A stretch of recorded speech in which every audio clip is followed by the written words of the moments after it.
I've had it with the dish soap and the filthy tunnel wash.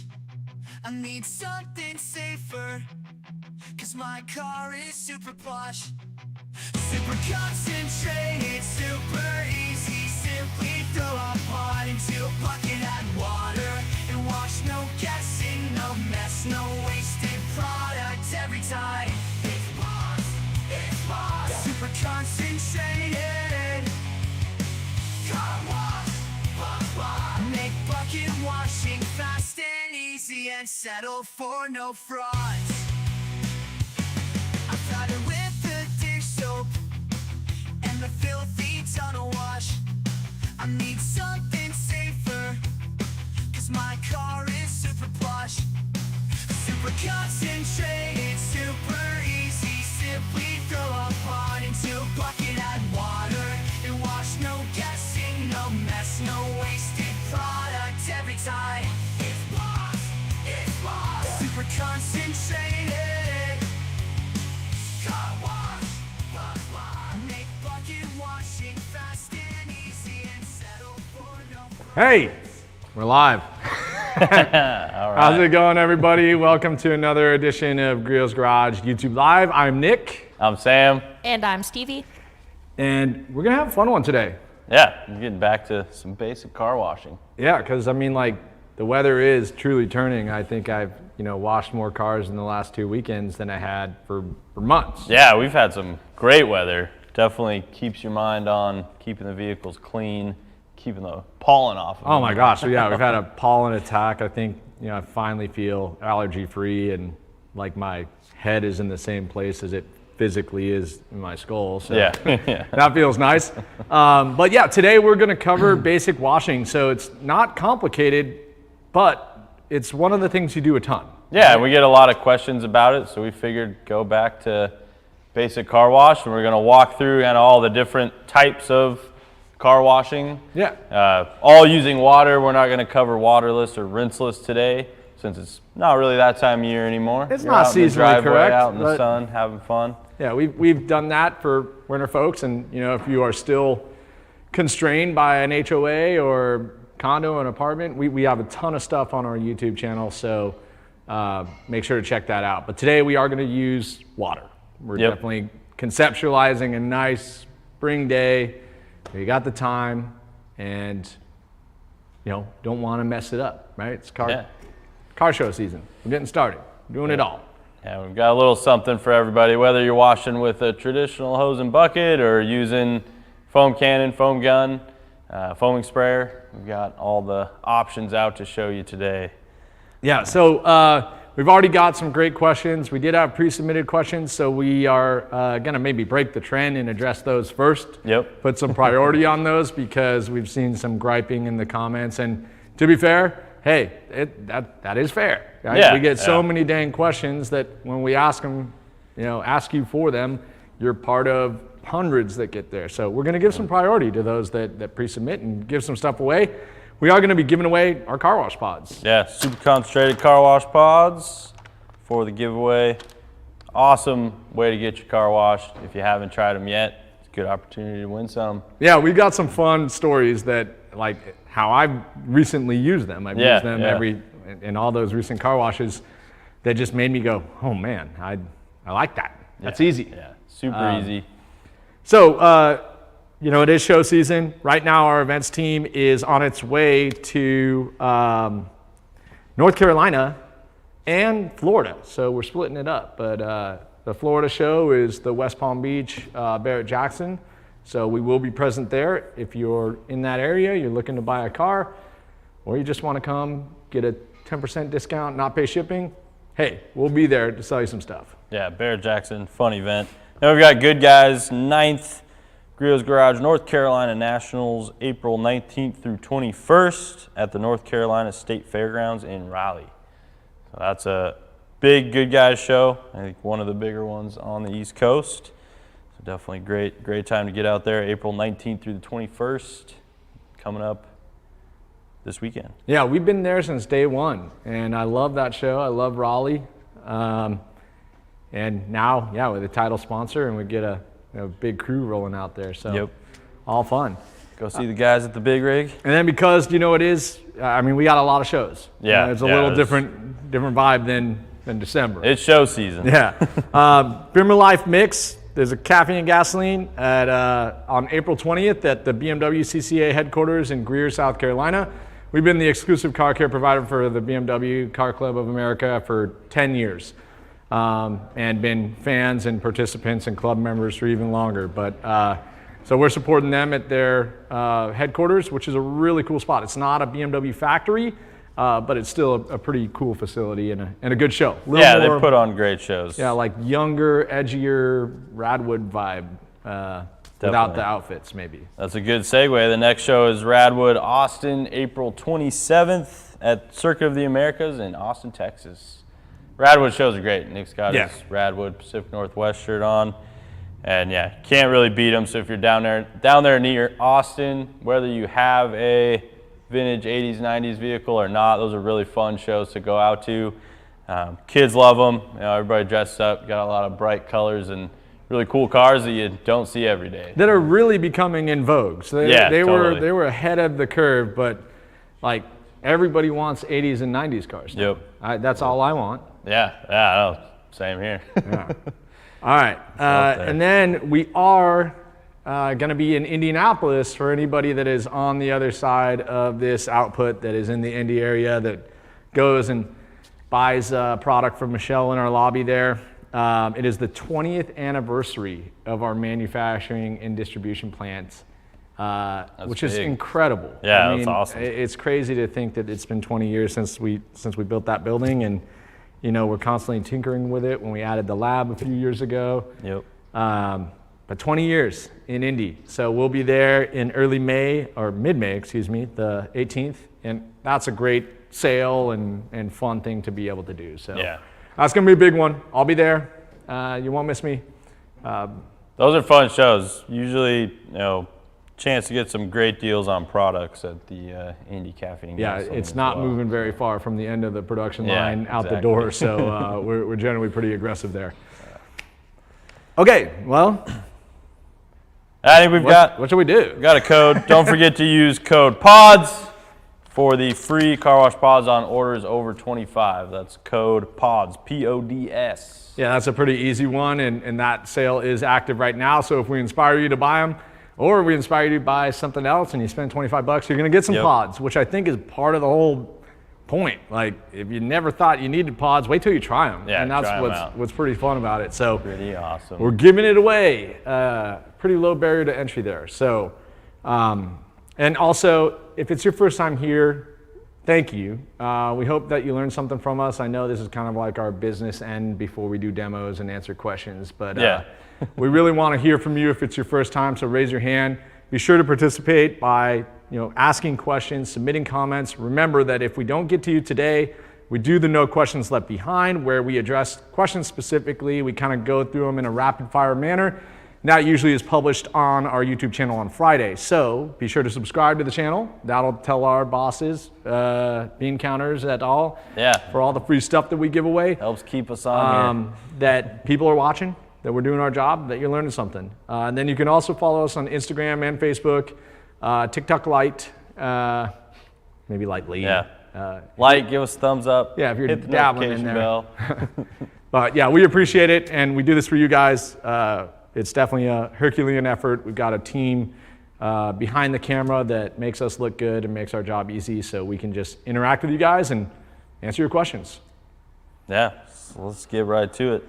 Let's think, what do we got? What do we got up first here? So, safety of car washing. Yeah, so like what we talked about, a lot of the processes that we describe can be done on like a scheduled basis, much like your oil change, right? You might do this once a year, twice a year, when the season changes, X, Y, or Z. What you consistently do the most is wash your car, right? And we're talking about, removing above surface contaminants in order to show off all the work that you've done throughout the year to maintain your car's systems. So why is it so important to do it right? Because you do it the most. And if you're doing something repeatedly with bad habits or bad equipment, that is where most of the abrasion and damage can be caused in particular to your most sensitive system, which is your paint, which also happens to be one of the most expensive to repair. And you can really back yourself into a corner very quickly with poor techniques and poor equipment. So there is a right way to do it. I will say that, if you're on the other end of this video and you're willing to learn about what we're going to tell you, you're already miles above people that never wash their car or submit to a tunnel wash consistently. You're going to be in a better spot if you're washing your car by hand almost always. Yeah, if you're here, like Nick just said, odds are you're a step ahead and already doing a lot of things right. So we're going to cover all the basics and hopefully give you some tips and tricks that you maybe haven't thought about or help you improve that process overall. Yeah, and I will say that, as we get more deep into the processes and tools, there is a legitimate benefit to adding steps to increase safety. Sometimes that also means, a higher level investment in tools and time, but that can yield better results. But like we said, if you're here, if you want to start with basic hand washing and getting the right things, you're in a good spot, right? You can do it safely and have a great time and take on a chore that is ultimately pride of ownership and something that we believe we have a lot of fun doing. Yep. And then as you get more comfortable with it or you find more time for it, sure, the levels of investment and the added steps and safety you can incorporate with those, yeah, they'll come with time. Would you like to jump in and do it? Sure, it's easy enough that you could go buy a pressure washer, foam cannon, and really do it all. No questions asked from day one. But we're going to meet everybody where they're at and bring you up with us, all right? Absolutely. Before we get too far, I almost forgot, if you guys are liking what you're seeing and hearing here, don't forget to join us May 15th for our next live, the All Questions Live. So I don't think, it's been a long time. It's not very back to like or far back to the very beginning of us doing lives that we've done an all questions based live. So if you have some yearning questions that don't get answered here, that you've asked before or haven't asked, that is going to be the live to ask them. We're going to do nothing but answer your questions. And probably some light facility tour as part of that, Yeah, which is for always sure, fun. for sure, So yeah. We're just signing up our cameraman to carry around a 30-pound rig for an hour, no problem. All right. But yeah, that one should be fun because, to the earliest point we addressed, we get hundreds of questions all the time. Yep. And we really want to answer them for you guys. So sometimes we got to slow down and just answer questions. Yeah, and send photos if you have any specific issues that you're working on your personal vehicle, and your questions to social@griotsgarage.com to get them into that live. And of course, you can participate in the comments section or in the comments of our pre-live ads on Instagram and Facebook. Get your questions dropped in there, and we will definitely be doing some giveaways during that one on our favorite questions as usual. Yeah, this is a great question, and this is why we do this. I love that people are participating in the comments, but we got a question from enthusiasts on a heavily soiled car. Is it best to foam it down, or rinse first then foam? Yeah. That's totally debatable, and we can talk about it. And I think there are merits to either process. But this is why we do this, right? Yep. And we'll answer that as we go, because we've already had people come back with their answer, and I'd say there's some nuance in that response. So Yeah, definitely. There's trade-offs. yeah. As with most processes. Yeah. So Lots of right lots ways. of regulars. Good to see you all. And then we did have a question. You want to talk about hand cleaner, because hand cleaner is something that we will launch. It looks like there's some Yeah, a excitement couple about it. fans asking about hand cleaner. So our hand cleaner we've been working on for quite some time now. We have a tip-top, excellent formula, and we're actually working on some more certifications for that formula for you guys, having some further testing done to be able to make some claims and ensure that it is safe for all types of skin. Yeah, it goes into a category that we're not always familiar with, and based upon how we manage our regulatory processes now, this is just a box we got to check. It technically falls under cosmetics, which is very different from car care and degreasers and things like that. So yeah, so we're going through all the processes required to get that product to you guys, and some of that testing takes a little bit longer. It's third party that we aren't doing in-house. So I think Yeah. we're getting there. Yeah, We're we getting much spent the money. closer. I signed the Yep. PO, so it's Yep. happening. Yep. And I'm excited to bring that to market. Like, Yes. my hands haven't like fallen off or, turned blue or anything. So pretty confident that the finished product we developed is going to come to market. We're just we're checking the boxes, guys. That's how we do it. It will come. It's just we're not quite confident enough in the timing to give you guys a date right now, but we're getting very close to that. So Yeah, we show you guys stuff when the formula's finished. That doesn't always mean that, we don't have something that we still have to do. Some of those things are out of our control that, hey, we got to learn about. So yeah, and that was the one we decided to do a little more to open up the appeal of that product. So. Yeah. All right, well, let's get to talking about washing. So we talked about kind of the annualized or maybe calendarized concepts behind your base layer, like maybe a once a year polishing process. Yeah. In particular, that's possible when every element of your care is deliberate and at a high enough standard that it doesn't take you steps backwards. And I think that's the nature of the first thing I wanted to talk about. Like, why do we focus on basic washing? You do it the most. There's another reason. When you do commit that time to a more in-depth process, like kind of a reset paint correction, right? A car that's new to you, or you have dealer installed scratches when you buy your brand new car. You spend 8 hours doing a two-step paint correction process and then apply a beautiful coat of wax that we told you would last 9 months and it comes off in a week. What's the reason for that? Well, did you drive it through a tunnel car wash and the brushes of death?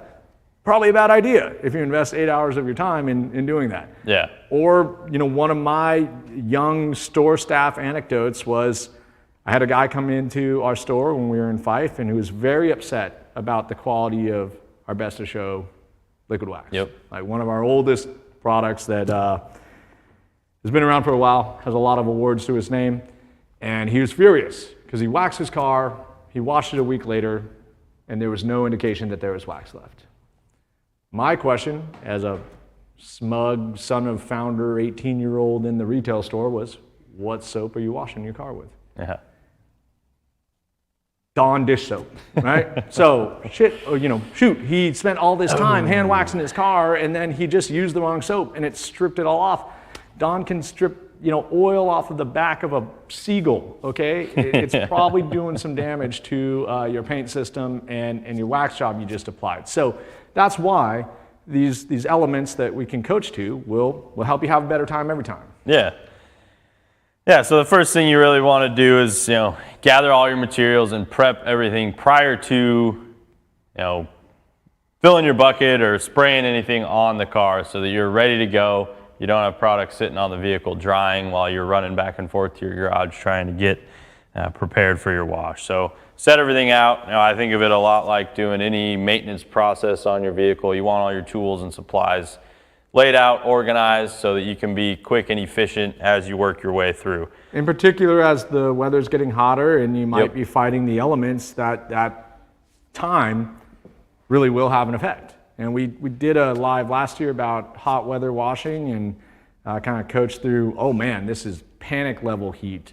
But even so, not getting prepped, you're gonna go backwards somewhere and make it a longer chore.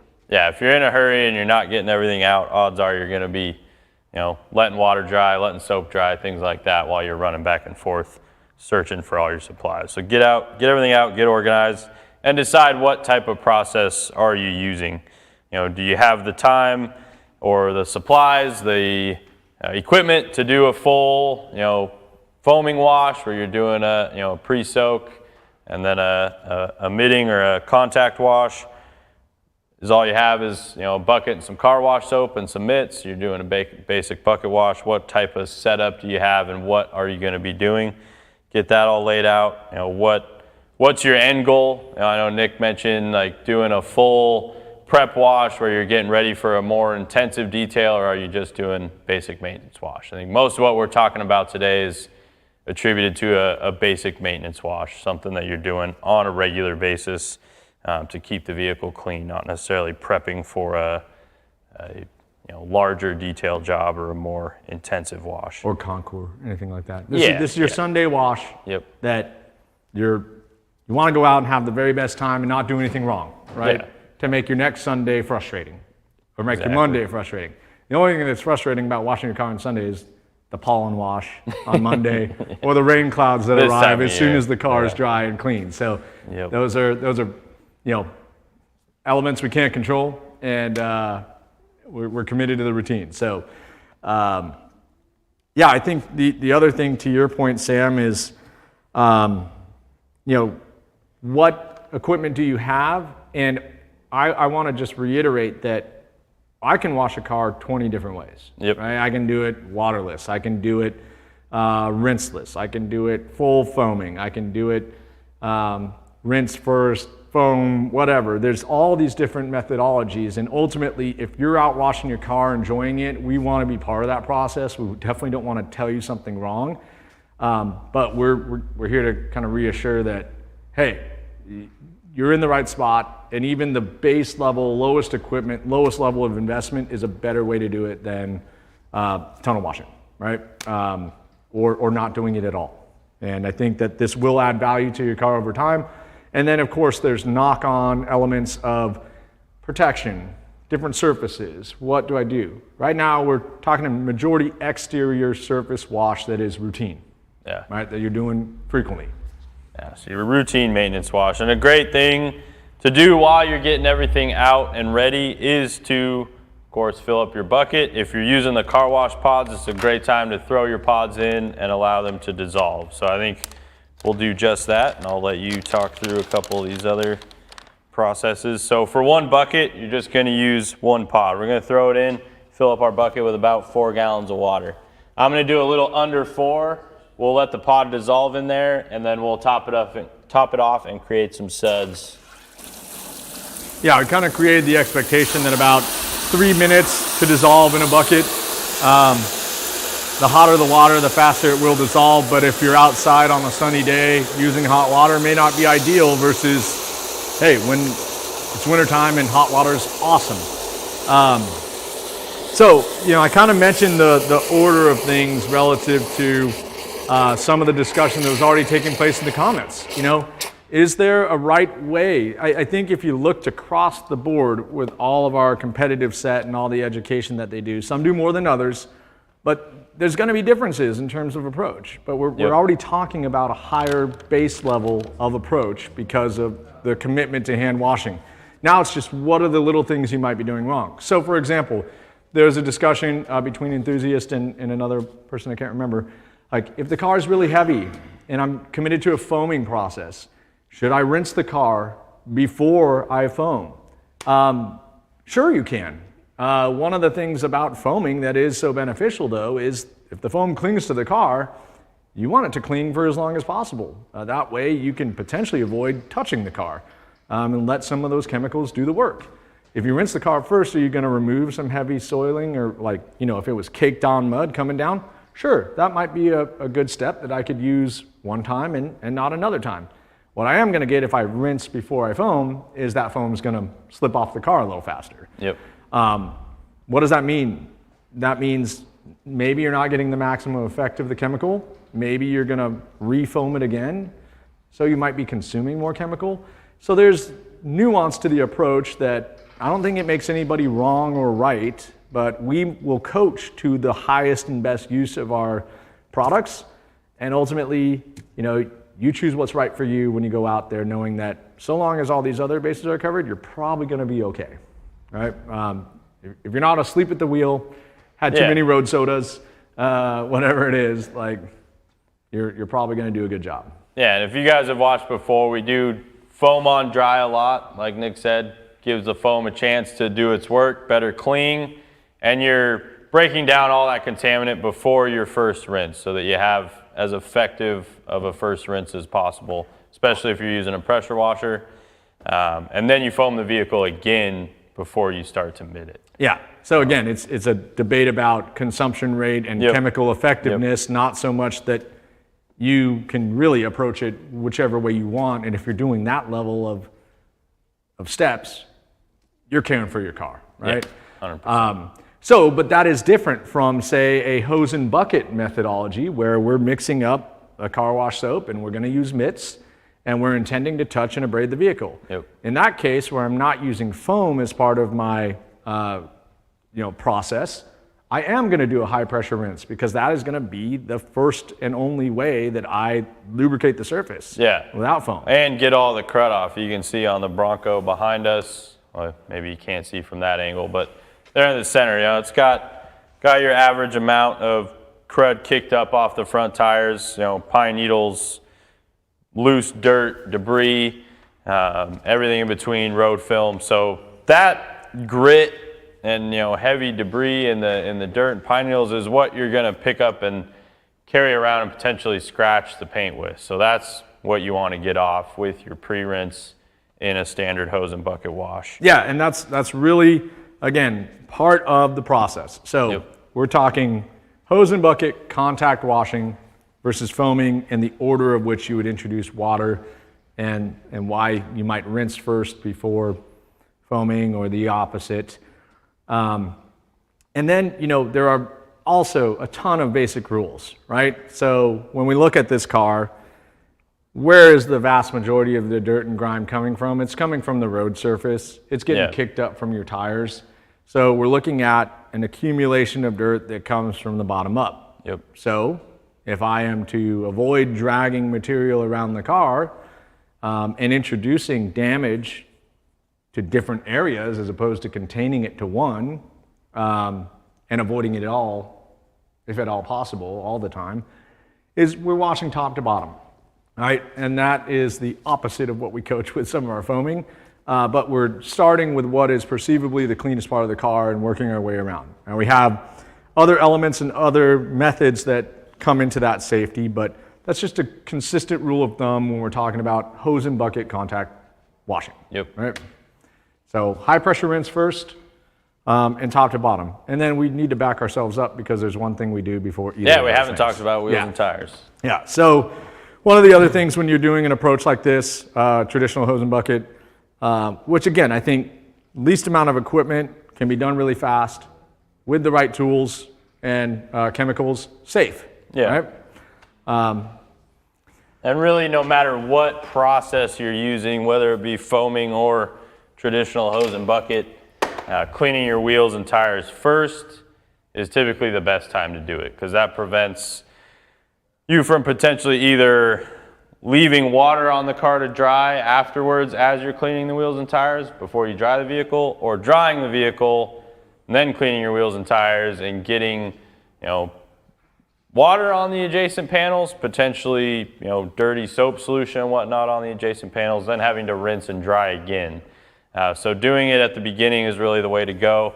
It also, I always feel like in a lot of ways, cleaning the wheels and tires, depending on the design and whatnot, is kind of the most time-consuming portion of the wash in some ways. I generally think the same thing. I mean, I spend more time on my wheel and tire package than I generally do on the balance of the car. We're just covering space a lot quicker, and generally I'm working against the elements and I'm moving, right? Yeah. So get that out of the way, and then get the rest of the vehicle done so that you're not, combating things drying. Of course, you'll probably get some soap back on the wheels and tires that you're going to have to rinse off, but that's not quite as big of a deal. I think it's much less of a big deal than I just dried my car after cleaning it all. Now I'm going to go clean the area with caustic, if not, heavy contaminants such as brake dust and iron elements Splash that then elsewhere. I spray onto my just clean car. Oh, I take a towel and quickly wipe it up. That's a lot riskier than the opposite of having to re-rinse a clean wheel and tire after your whole washing process is done. So that's why I've always done wheels and tires first, is that it's more about what I could spray onto the car after the balance of the car was clean if I reversed the order and washed the paint and then did wheels. And then I think to your point, it's just kind of a discipline, right? I start with this first, I do it all the time, and then I'm free to run and clean the balance of the car. So as far as order operations goes too, you aren't having to get things back out. And, so when I was growing up, I know you've heard this story before, but like the only space I started on was wheels. Right? Probably because my dad didn't want to bend over, right? And crunch his back before we had a compact sit-on creeper. But it's also, a system where You know, there's a lot of chemicals and a lot of different approaches to it. And then, you know, with consistency, it can be a really benign process. But to your point, you know, wheel design might make it a little more difficult, like a 5-spoke wheel on, you know, a big SUV versus an 18-spoke Ozio Risto on my, you know, performance brake pad R32. It's like, yeah, I know which wheels I like or dislike more, but I think that it's just a space where do those first. You can even sometimes, if you're in a pinch, clean your wheel and tire set. And if you've got a light colored vehicle, man, the only thing that was making that vehicle look dirty was dirty wheels and tires. Yeah. You know, so don't do that. But in a pinch, you know, you could clean up your wheel and tire set and make your car look pretty damn clean. Definitely, yeah. So definitely have to.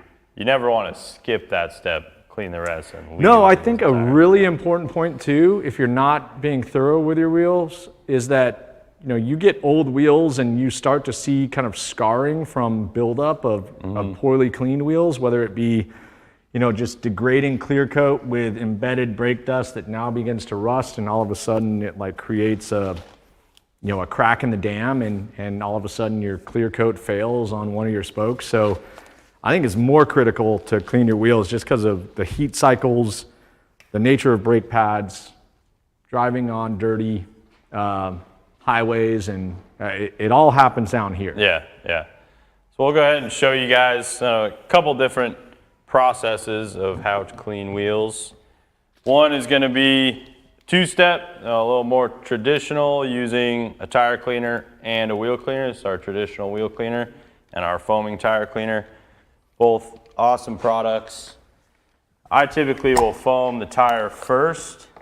You know, and then there's differences of opinion here as well. You can foam on dry, where you get the same benefits as foaming onto the paint dry, longer dwell, more use of the cleaner that you're putting on. But if the wheels are pretty, you know, I would say moderate to heavily soiled, you may want to rinse them first. So I think with these, we'll go ahead and do that. That's how. It's just the trade-off we discussed, right? Yeah, a high-pressure rinse, there's very few times where it can cause damage. What it will do is accelerate the slip and minimize the working time of the chemical. So it might mean you're using more chemical, but it's truly your preference. Do I want to consume more chemicals? Do I want to add more steps?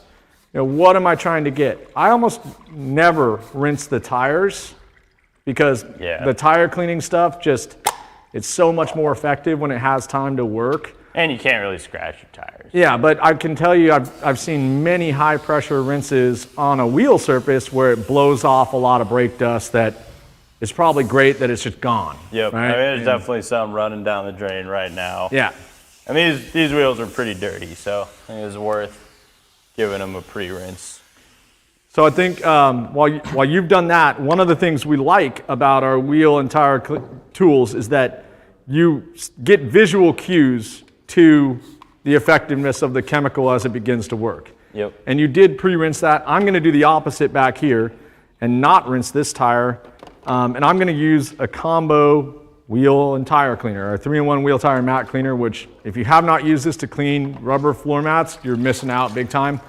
I absolutely love this product, but I'm going to do this one dry, and I'm going to follow the exact same process that Sam just alluded to, which is I'm going to do the tires first, because this formula, unlike the original wheel cleaner formula that Sam just used and our HD wheel cleaner being pH neutral, this is alkaline.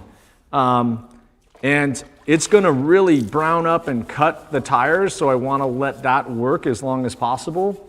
And then on the wheel surface, I'm going to work a little faster than a pH neutral product, simply, to mitigate the risk of using an alkaline cleaner. Is that dangerous? No, but I'm just setting up the order of operations for the safest process and the most effective results. And then once again, kind of guiding my brain in terms of how I go about cleaning this wheel and tire. And I'd be curious to hear what your wheel cleaning process is as you work around a wheel face. What rule do you follow, Sam? I always start at the bottom spoke and work my way around, typically clockwise. Sometimes I'll go clockwise, sometimes I'll go counterclockwise, depending on how much of a hurry I'm in and whether or not I'm paying attention to that. But I always start at the bottom and work my way up. Typically, the entire wheel face is going to be equally dirty since the wheels are rotating. It's not like your paint where top's cleaner, bottom's dirtier. And I start at the bottom so that the cleaner at the top is allowed to dwell and continue working. But you always want to pick a spot and work around the wheel back to it. Don't go around random because you're going to miss spots if you do it that way. That's exactly what I was getting to. Yep. So when I was wheel boy, as very young, the rule that my dad taught me was to start at the air bib. Yeah, that's a great one. And then come back to it so that you know where you started, right? Every tire has a inflation point. And so that is generally where I pick it. So it's just funny to hear like the different rules and approaches, but that's how simple it can be. And to your point about intricate wheels, and I mean, with an 18-spoke Ozio Risto, I could easily lose track of where I was going. Yeah. So I generally pick a point, on the circle or the wheel and return to that, as you mentioned. And then I do have a process for, face, barrel, spokes, and lips, right? So I generally, doesn't have to be exactly what you practice, but this is what has made most sense to me. I'll generally start by doing the flat wheel face, the outer edge, where the wheel connects to the tire, and then find my starting point, which at this point is kind of about 8 o'clock on where my air bib is. I'll do the wheel face and then start with the spoke work with a flexible brush that allows me to get into that wheel barrel. And then I'll come back with a more delicate brush and get any kind of inconsistencies relative to the plane of the wheel. So this is a bead lock wheel. So you've got this little seam. And then of course we've got lug nuts, which present another cleaning opportunity. So just a standardized process that I repeat. Is it the perfect one? I don't know. It works for me, and I generally have pretty clean wheels and do it the same way every time. Yeah, makes a lot of sense. And then I return and do the tire last. And of course, we're using a completely separate bucket than we're going to use for the paint. If you don't have multiple buckets, at the very least, fill your wheel bucket with clean water. You can add soap to that to help add some lubricity as well, but you don't have to because of the cleaners that you're applying to the surface. And then before you wash the paint, empty that bucket, thoroughly rinse it out to get all the brake dust out of it before you fill it and dilute your soap for your actual car wash. So you always want to separate the two. Never use a dirty wheel bucket to then wash a car. Yeah, that's a quick way to a bad time.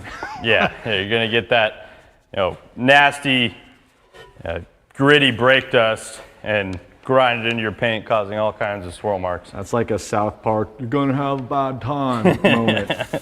So you can see the heavy, grime running off onto the white floor here. So we had a pretty dirty setup on this Bronco.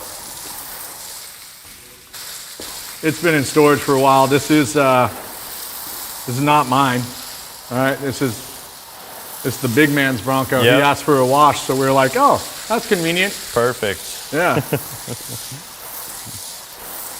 Always very thoroughly rinse.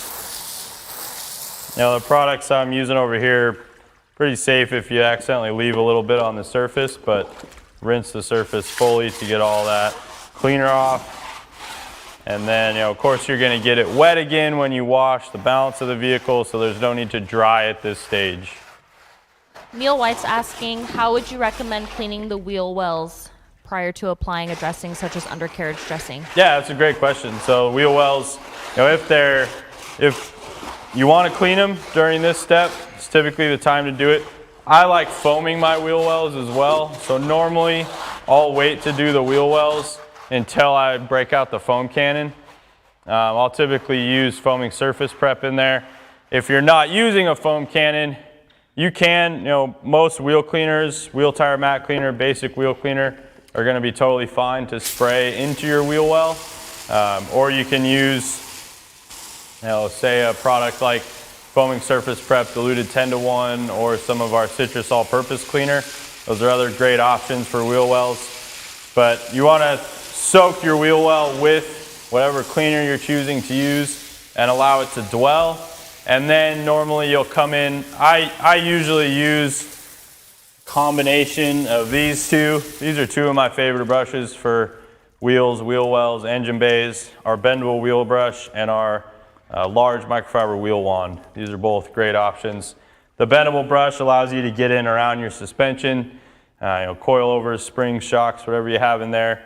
And then the XL microfiber wheel wand is great at all the broad surfaces, especially if you have, if you're like this vehicle, you've got fender flares, so you're not worried about contacting any paint.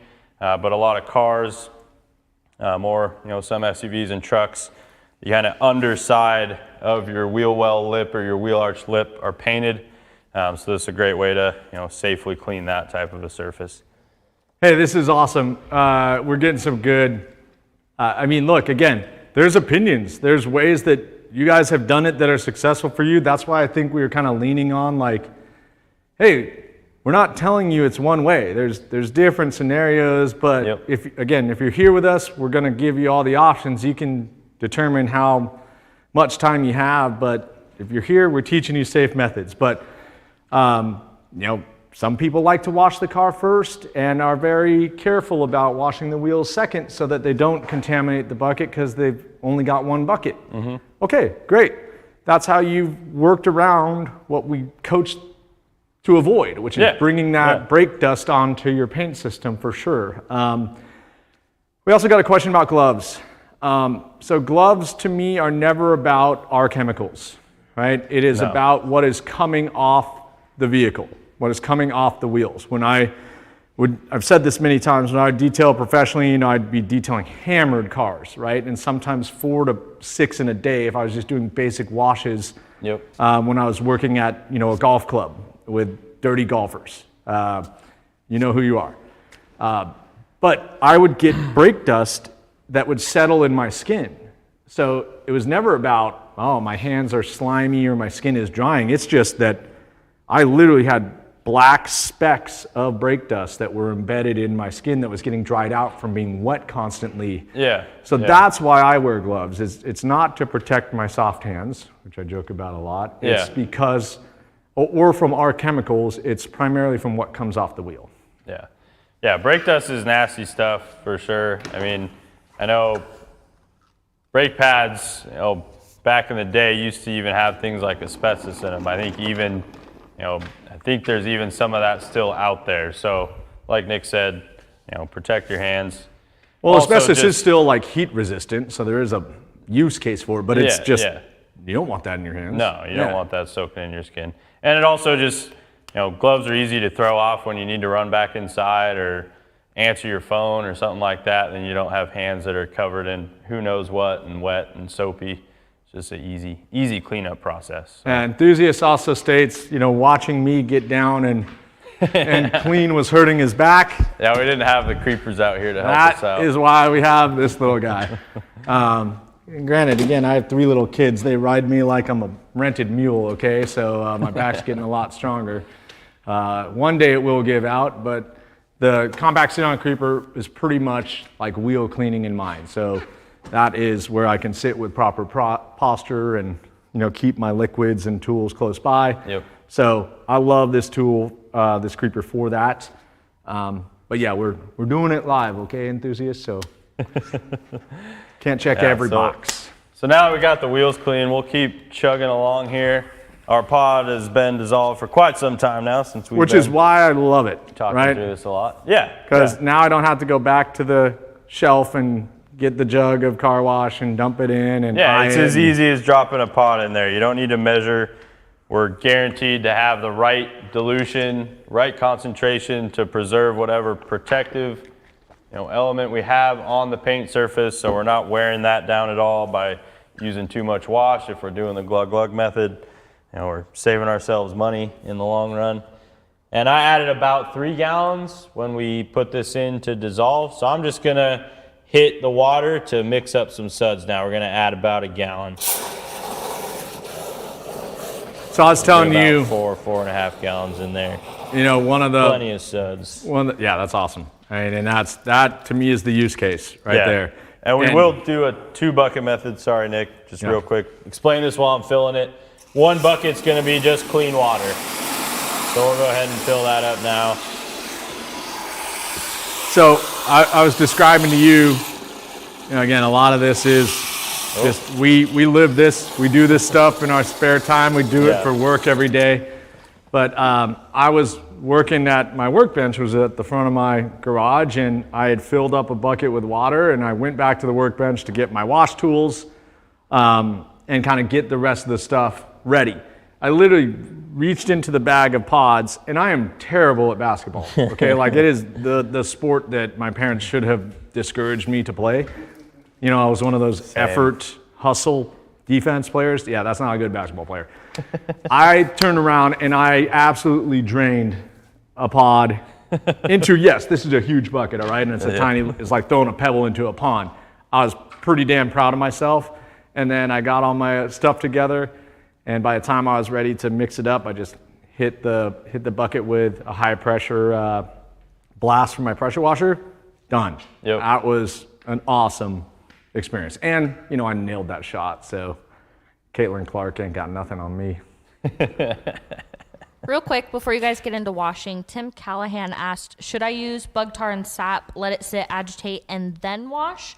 Or spray the bug tar sap, let it sit, and go straight into foam and wash as normal? I think this is a good time to talk about like pre-wash type steps where you have baked on bug guts or tree sap or anything like that you want to address.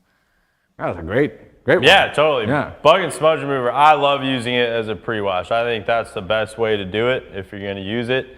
You know, hit that area during the wash, and I'll soak down any surfaces on the front end that have bug guts, you know, and allow it to dwell. Typically, I'll do that after my rinse. You know, if I'm doing a traditional hose and bucket, rinse the whole car, get as much off of those front-facing surfaces as you can with your rinse, and then come in, soak them all with bug and smudge remover, and then do your wash as you normally would. Focus a little more, rinse your mid a little more frequently when you're going across those front surfaces, and then keep working your way around the car and rinse it all off at the end. Yeah, your bugs are going to be in your strike zones, which are generally going to be the front, some of your leading edges, you know, up at the top edge of your windshield, and, you know, kind of this any body panel. Some cars don't have as significant of one, but these are where you're catching bugs, right? Yep. And so they're higher up on the car, or they're the flat face of the bumper, which is not going to be nearly as dirty as the back end of the car.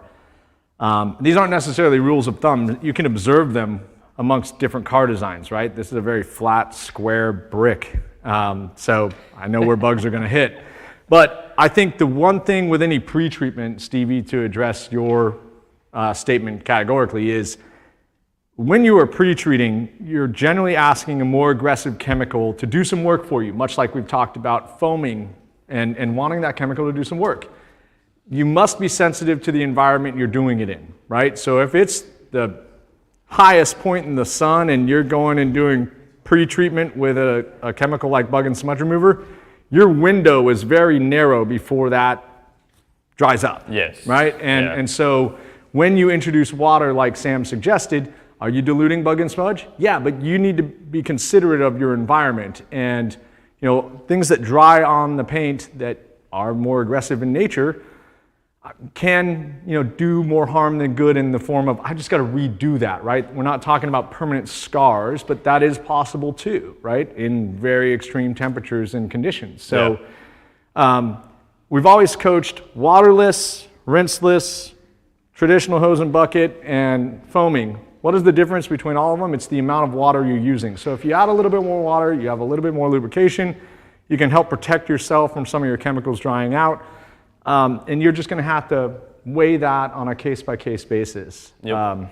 So, you know, your car might be perfectly, you know, very lightly dusted with pollen one week, and then you drive down from a mountain pass, and it's absolutely disgusting. You're going to adjust your process based upon what you're seeing. So, Keep that in mind, guys. Yeah, sorry, I wasn't laughing at you. That's fine if you laugh at me. I caught Rooftop Korean's comment about our new French garage setup looking very similar to our original one.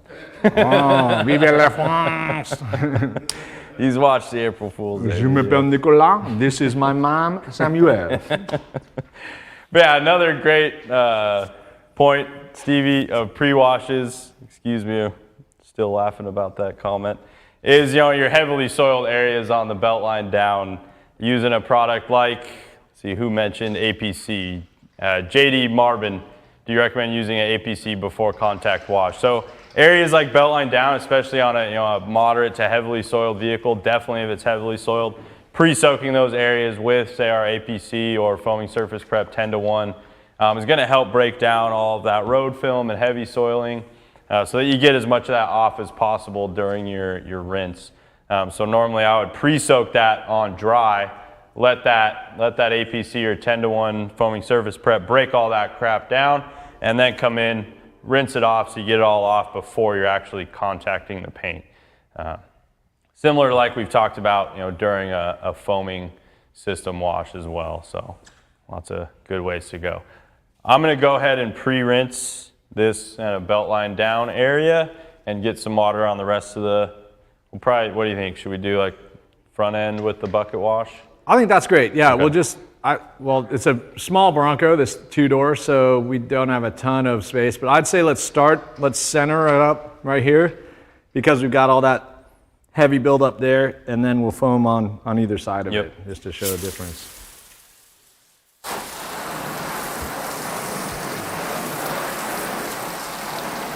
I'm going to dial this in a little higher pressure, get as much of that off as we can. So Dean Putzback asked, what is the effect of bug and smudge on wax? We're going to, with any kind of alkaline or acidic pre-treatment, I can't recall off the top of my head if bug and smudge is alkaline or acidic, but it's not neutral. It's alkaline. Okay, then you're going to get diminished surface protection. Now, if you ask me, would I trade longevity of life of my wax versus permanent scarring of June bugs and what bugs can do to paint systems? Yeah, 100%. Like when they're let, I choose clean, right? Yep. Sacrifice the wax, I can reapply the wax, I can't get the paint back. So yes, bug and smudge or foaming surface prep at 10-to-1, or even through a foam cannon. We know that those are alkaline cleaners and they will diminish surface protection, much like the APC, which is also alkaline. You're using those for tough jobs. And one of the easiest things to do is reapply a sprayable wax. Yep. The hardest thing to do is you cannot get the paint back. So avoid the scarring, use the purpose-built chemical for the purpose that you are observing. That's removing bugs after I've just driven through, West Texas in cicada season or whatever. Something nasty. Go for it, and then re-wax the car. Don't worry about your wax when bugs are the problem. Yeah. So we've got the 2 buckets set up here. We've got one with our pod in there, plenty of lubricity and suds. Then we've got a clean water bucket. We're using our microfiber plush edgeless washcloths. This is really a matter of preference on what tool you use. I like using our chenille microfiber wash pads as well. We've got the mitts if you like putting your hand in it to keep it on your hand. Lots of different ways to skin this one with what wash tool you use. I'll say one trait categorically. We knock sponges, but there's a difference of grade of sponges that some of them are more porous and can release dirt. And the reason we knock sponges is because some of them don't, and so you're just carrying dirt around. With all the wash tools that you mentioned in terms of preference, one trait is pretty true. You've got kind of a longer nap, you've got a lot of material, you've got a more dense tool that can carry a lot of soap and water mix and create some lubrication. Also has the ability to pick up dirt and pull it away from the car. If you use a very low nap microfiber, you might be pushing it, right? Or might not have the absorbency or might not have the lubrication that kind of a more dense and plush wash tool would have. So there's grades of microfiber, there's grades of sponges. If you're paying a premium for a product, unless you're buying from a fly-by-night company that you know nothing about, you're probably getting a good tool. Yeah. Right. Yeah, But avoid those low nap solutions, or like pulling a sponge out of your kitchen drawer. Right. That would set you up for a bad time. Skidmark's an OG. He's got a deep pull. Please bring back the 4-finger lambskin wheel mitt. Woo. That was a great product. Yeah. I think our source dried up on those, but we may have to try to find a new one. Yeah, that was a cool one. We've sold some cool stuff over 34 years. Yeah. So we do have the microfiber wheel mitts now, which are also quite solid. But to keep moving through the demos, we've got the Ultra Plush microfiber washcloth, folded in half twice. I'm gonna go side to side, starting from the top down. So you always want to start top down when you're doing a traditional wash. And I think it was Car Wash Channel asked, do you recommend side to side, up, down, or circular? Yeah. Always side to side from the top down. So you're gonna go back and forth, working your way down as you go. I'm gonna get a small section done, and then I'm gonna flip. I've got this folded in half twice, so I've got 8 sides to work with. I'm gonna flip that, keep working my way down. Normally I would be doing this, we're saving some of the vehicle for some foam demos. Normally I'd be doing this, as I get down here, I'm going from back to front as I work my way down, so that you're not going all the way down and then going to a new panel. Yeah, so I want to point out some really important things about that side to side, right? Yep. You're using straight line linear motion. Yep. Right? And then if we were to go top down, up down, we would be bringing what's below up, which was antithetical to doing the dirtiest part of the car last and not, preserving or being as safe as possible on what should be a cleaner element of the car. Swirl marks, when you watch like Mr. Miyagi and wax on, wax off and that circular motion, swirl marks aren't necessarily caused by going in circles. Can they be exacerbated by circular motion? 100%. But mostly swirl marks are a buildup of fine scratches that appear circular in nature. And so yes, a circular motion can contribute to their appearance, so let's avoid that, right? Let's do linear straight line passes. And then also we can, if we're doing straight line passes, I don't want a circular scratch that is incoherent and not tracking some motion, versus if I literally go side to side, overlapping a little bit like I'm mowing my lawn, I can see where I missed pretty clearly. And then if I do pick up something nasty, hopefully it's in a straight line and it's easier to cure than something that gets kind of spun around and creates some little, pigtails, or, what would you call those? There's another, it's like J-marks, pigtails. J-marks, pigtails, yeah. That's more Usually typical when caused you by an haven't, orbital. prepped a car properly, and then you turn on an orbital, something high speed, and it kind of spins it up. But we're talking about, you might wash your car 20, 30 times a year. If you're constantly rubbing in circles, you're going to exacerbate the appearance of swirl marks pretty quickly. So let's use better technique. Speaking of better technique, I got to call myself out because I totally, in the distraction of the live and everything going on, I didn't use the 2-bucket method right. I don't know if any of you guys caught that. I'm going to call myself out because I think you probably did. But typically, what you're going to want to do with the 2-bucket method, the whole point of this is to have a bucket to rinse all of the grit into before you redunk into your soap bucket. So this is a clean mitt. I've rinsed it off. I'm going to go here. We're going to go back to the paint, do up here. Rinsing, frequently in your clean water bucket, get all the grit off into there. Wring my wash tool out, then go back to my soap bucket, pick up some more suds and lubricity, and go back to the paint. Yeah, I will say you can't really rinse your wash tool enough. No. You could probably do it too much, but I wouldn't be stingy about it, because in particular as you get to lower parts of the car, you're going to be picking up material, right? And that clean bucket and the grit guard down at the bottom where you can rub it and release that, great. Then you don't take it to the next section. So I know when I was young, I'd get made fun of by a couple of my other buddies that detailed cars because we'd rinse our wash tools after every panel, and they thought that was excessive. And it's like, well, I'm polishing this car in an hour, so I guess you're right. Like, maybe it's excessive. Oh, but you don't But want it's a to standard. create more It's- work for it's- yourself. It's the thing I do every time, Yep. right? So that, once, if something ever goes wrong, I can pinpoint where in the process it went wrong. But no, rinsing your wash tool more frequently, or I washed my Land Cruiser this week and I had 5 of these towels.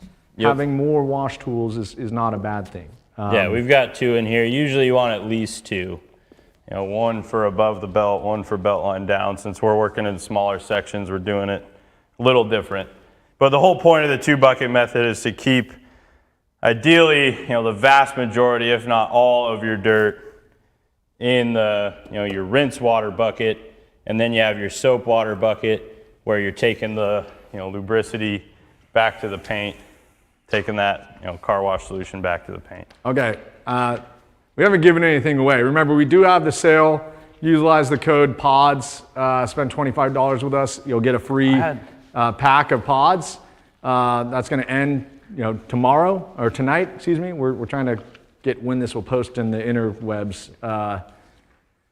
But I do say that we got a joke that we're going to give away some pods because I haven't seen a Volkswagen Beetle joke in a long time, and we were just talking about Beetles. I learned to drive on one. Yeah.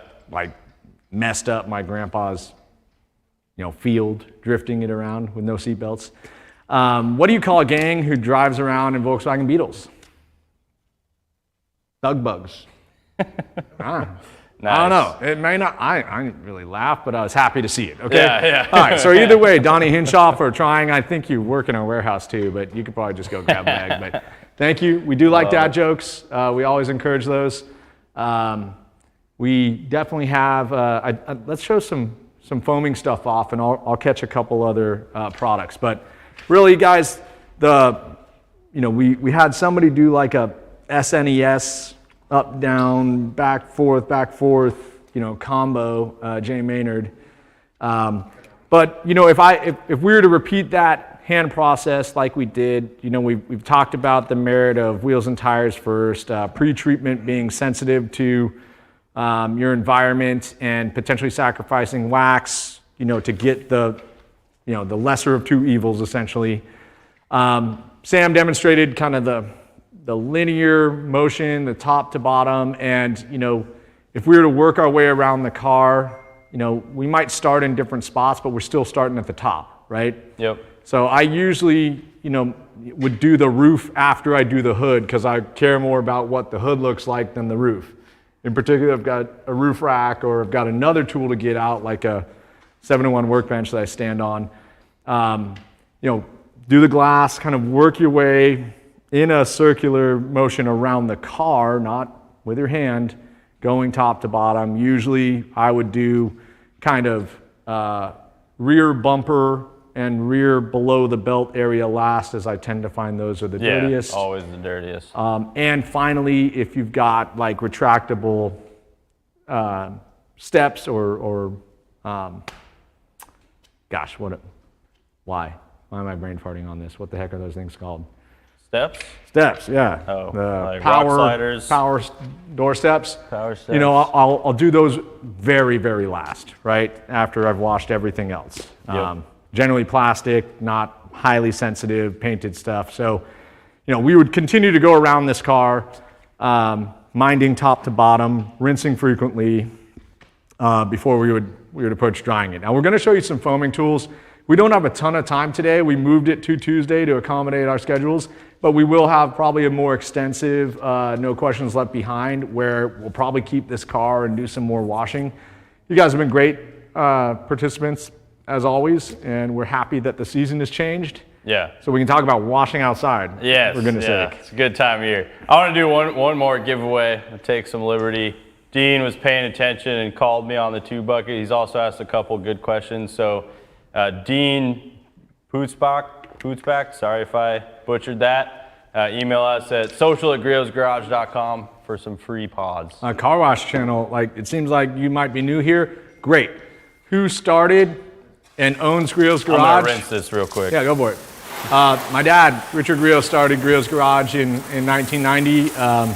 If you're just learning about us, he retired last year. He is happily focused on cars and irrational car projects, while the balance of our extremely talented team gets to keep the lights on and keep doing what we're doing. So he remains the chairman of the board. He had a cameo in our April Fool's video, which is clear that he fully endorses Excellent. humor and having fun in your garage. And he's retired to go do more of what he's always wanted to do, which is spend time around cars. So Yeah.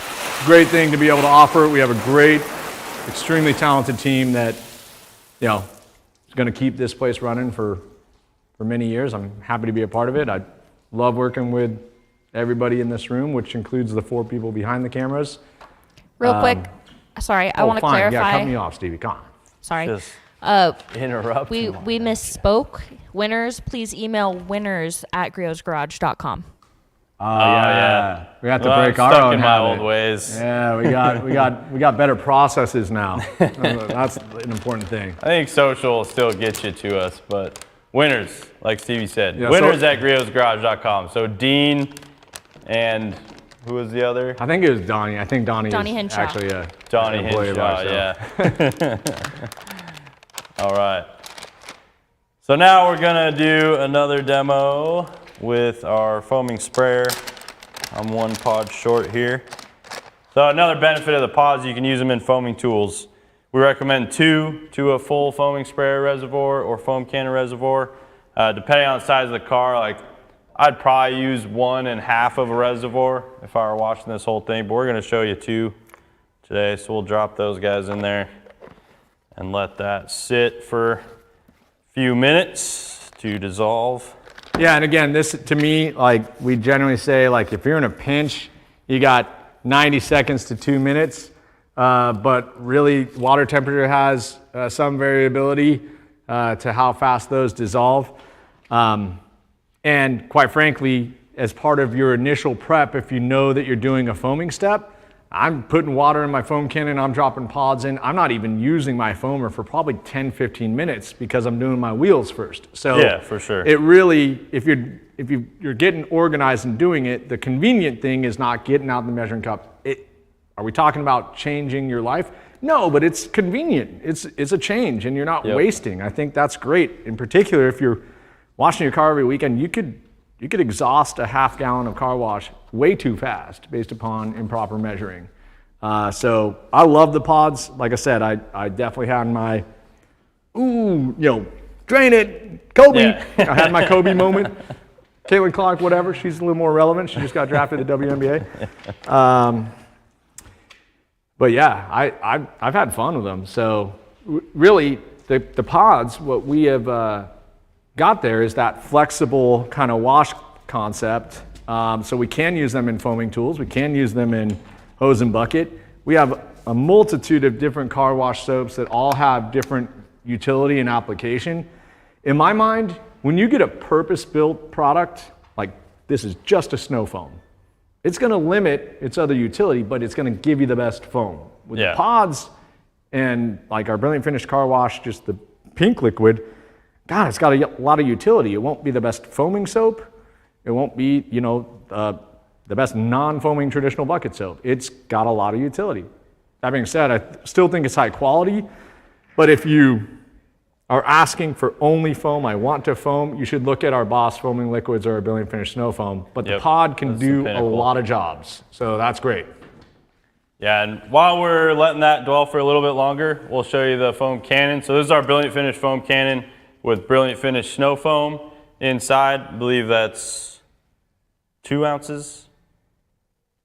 Stevie, 2 or 4? What did you put in here? 4. 4 ounces. That's the recommended dilution ratio. Yes. I'm thinking. Do you have a metering tip in there foaming too, system. now that I'm looking at it?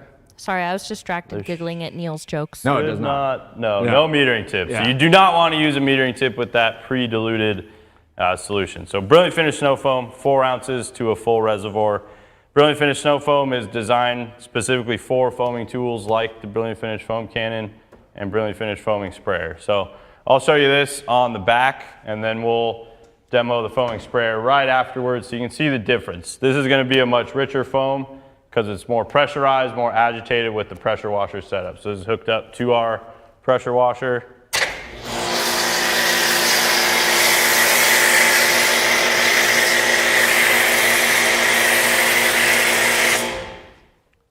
nice, rich, frothy foam. Clingy. Put the pressure washer away.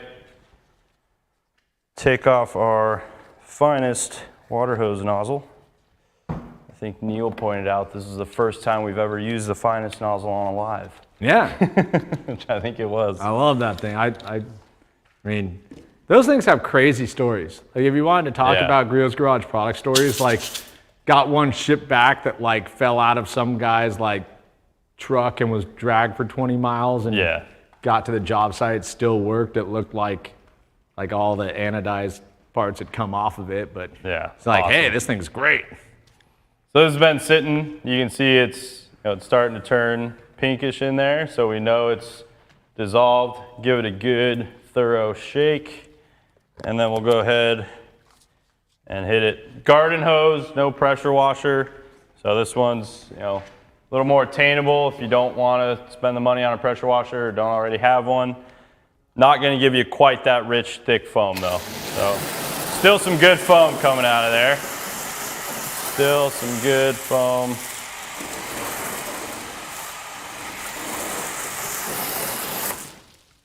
Break that up a little bit. But yeah, the difference between the two, just to your point, the level of investment. Yeah. Chemical irrelevant. It's I can pay X amount of dollars and use my garden hose to get some foaming versus I've got a pressure washer that I'm repurposing and I've got to buy a foam cannon. What are the biggest differences? Like at its core, it's still the same. You're trying to soften up what's on the paint before you touch and abrade it where you can create wash-induced scratches.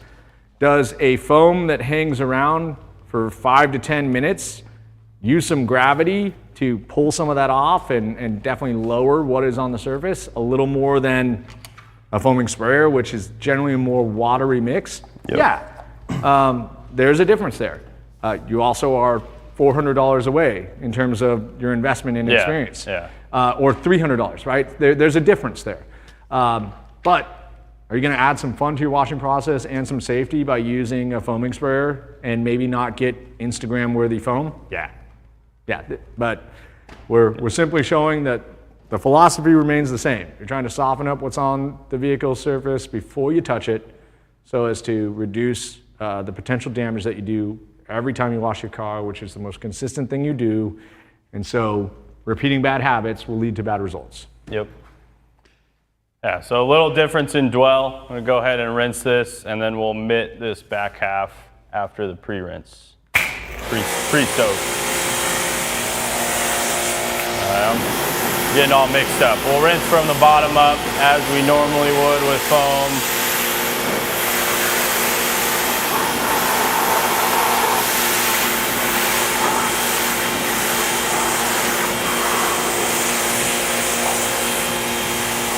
Now go back top down.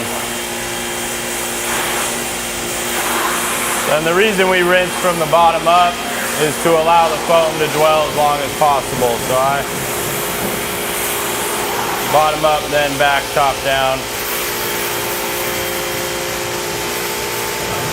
for that pre-soak. If we were to foam this again and mitt over the foam after that pre-soak, at that point then you can rinse top down because you've already mitted the surface and removed all the filth. We've got a lot of jokes rolling in. We are not going to be able to get to them all.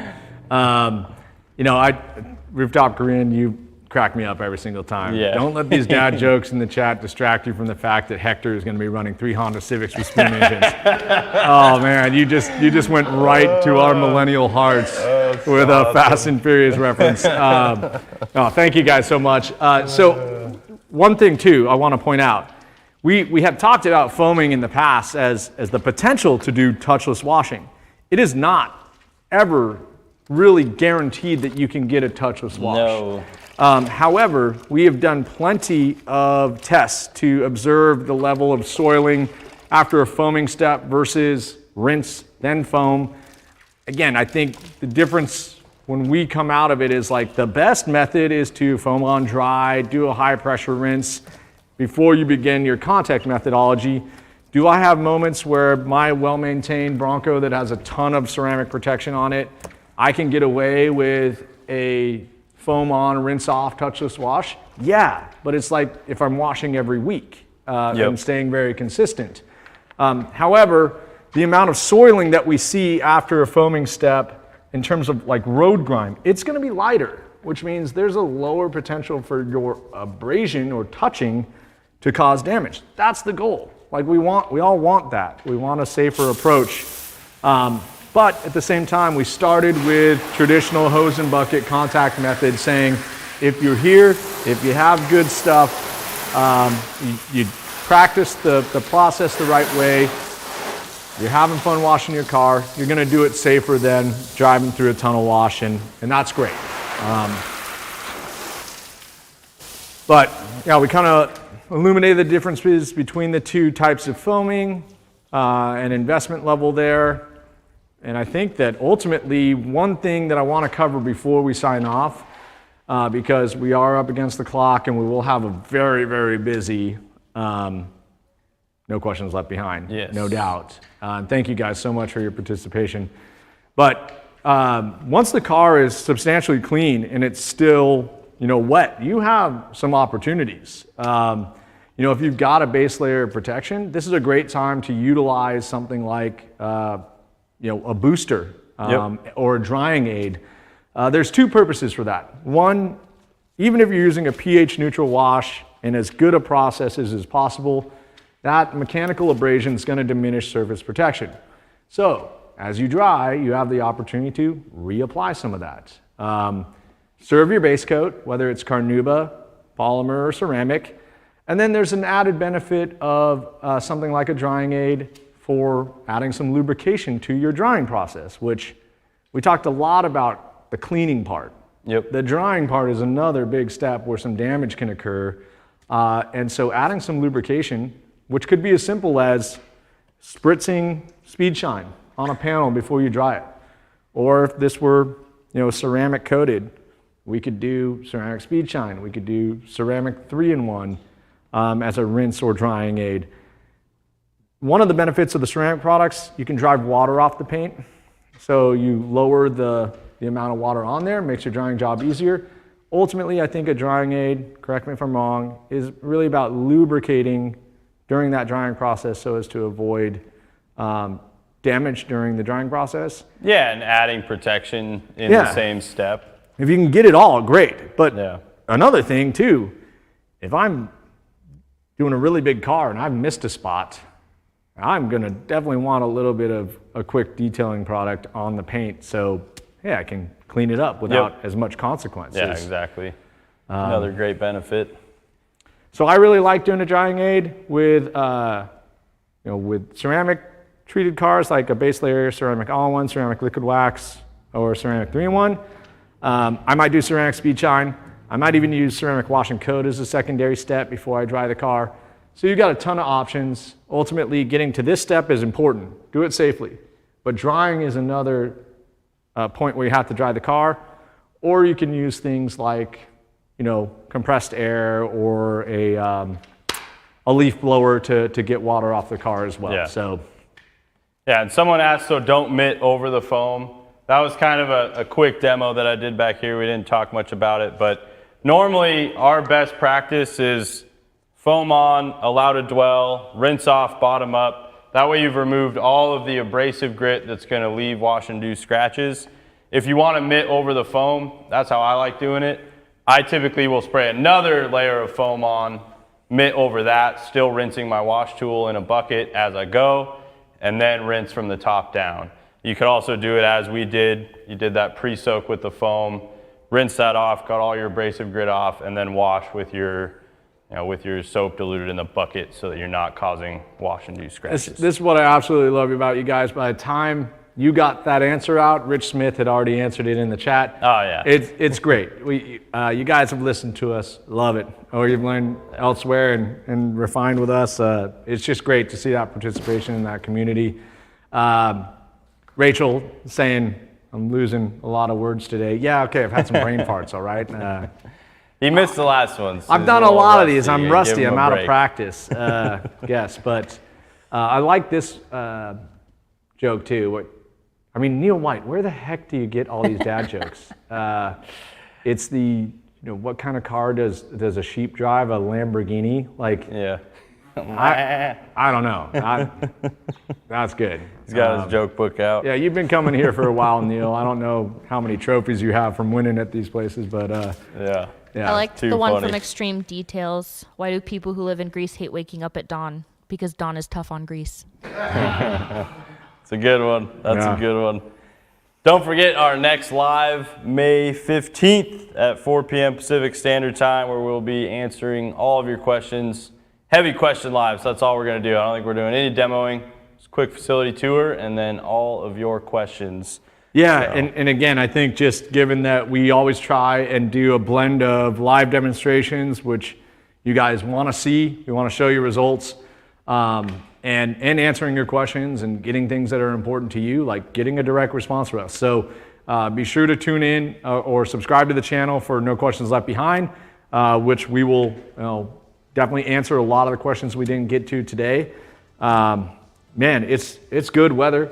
Go out, Yeah, wash get out some there and cars. wash. If you need anything, we've got the pod sale going on. If you haven't tried pods, this is a pretty enticing offer to just put them in your repertoire somewhere, and I think you'll find some fun with them. Yeah. Don't forget to subscribe, hit the thumbs up, hit the notification bell if you haven't already. Follow us on Facebook and Instagram. All the things. Yeah, and we have yet to move to France, guys, so don't worry about that. We're still All here. right, everyone, have fun in your garage. See you next time. Have fun in your garage.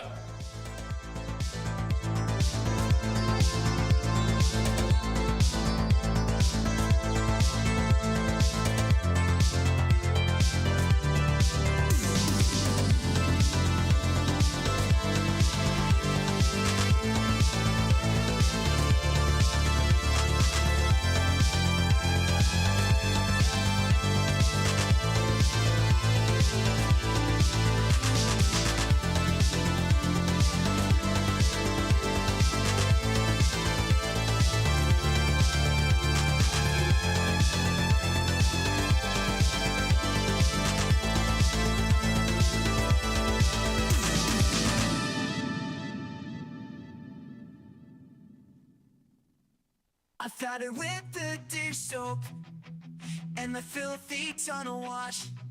I need something safer, cause my car is super posh. Super cups